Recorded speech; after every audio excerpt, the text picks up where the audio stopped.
to do this documentary so people wouldn't have to always stare and take pictures, because we don't like when they take pictures, so they just knew who we are and stuff. As they've grown, much of their life is still the same. They still live in the same small town in Minnesota with their 14-year-old brother Cody, 12-year-old sister Morgan, parents Mike and Patty, and the family dog, Sadie. To put it simply, Abby and Brittany are not morning people. They need to have more sleep. When they wake up in the morning, they're usually cranky. When they get up in the morning, they're very crabby. From the moment they start their day, Abby and Brittany are an incredible display of teamwork. From doing their hair to putting on makeup, they appear to be totally in sync, but that doesn't mean they always agree. It's fine, don't touch it. Believe me, we are totally different people. We usually bargain with each other, like, if you do this, I'll give you that, or we take turns. We take turns a lot. When they first started to drive, it was kind of scary because they would hit the brakes and go too slow and then go too fast and then too slow. Hold on, slow a little bit down there. Don't worry. Why do you have your blinker on? Oh. The pressure is on because tomorrow, Abby and Brittany turn 16, and first thing in the morning, they head to the DMV for the driving portion of their licensing test. But the bad news is, 2 tests means 2 chances to fail. I passed. Yeah, I ran over the flag mat. Okay, these are for you too.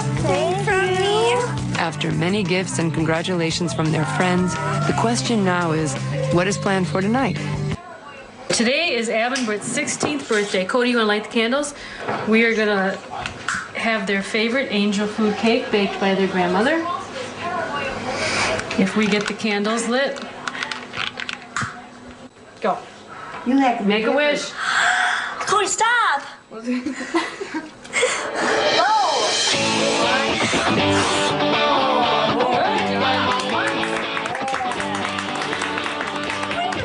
Because they have 2 hearts, lungs, circulatory systems that are conjoined, I'm looking to make sure they're not developing premature high blood pressure, respiratory problems.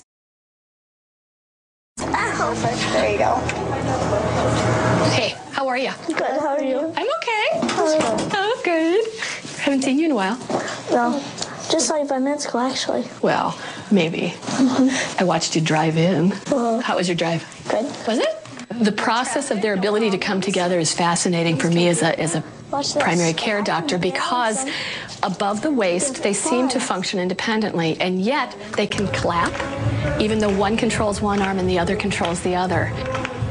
I ask them periodically what they feel and sense. One girl cannot sense touching on the other girl's arm and vice versa. The girls themselves are continually discovering more about how their bodies work together. And even the other day, they were on their bellies going, feel that, feel that, feel that, and Brittany'd say when she'd start to feel it. Many other questions on the horizon, like how will they date? You know, I hear them and their girlfriends talk about guys, but they probably aren't going to be sharing that with me right now, who they may have a crush on or what they're feeling, but I'm sure they do. The way I see them interact. The whole world doesn't need to know who we're dating or what we're gonna do and everything. As for motherhood, only time will tell. Yeah, we're gonna be moms. We haven't thought about how being moms is gonna work yet. We're just 16. We don't need to think about that right now. We might want to go into photography, child development, or stuff with kids. Interior designing, architecture, or fashion design.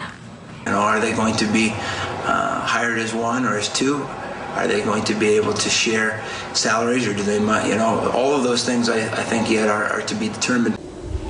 Abby and Brittany have chosen not to appear on all the talk shows or do interviews for the many magazines who make requests, although they could do hundreds. I've had TV people come up to me and say that I owe the world more of an explanation regarding Abby and Brittany. I don't owe the world nothing.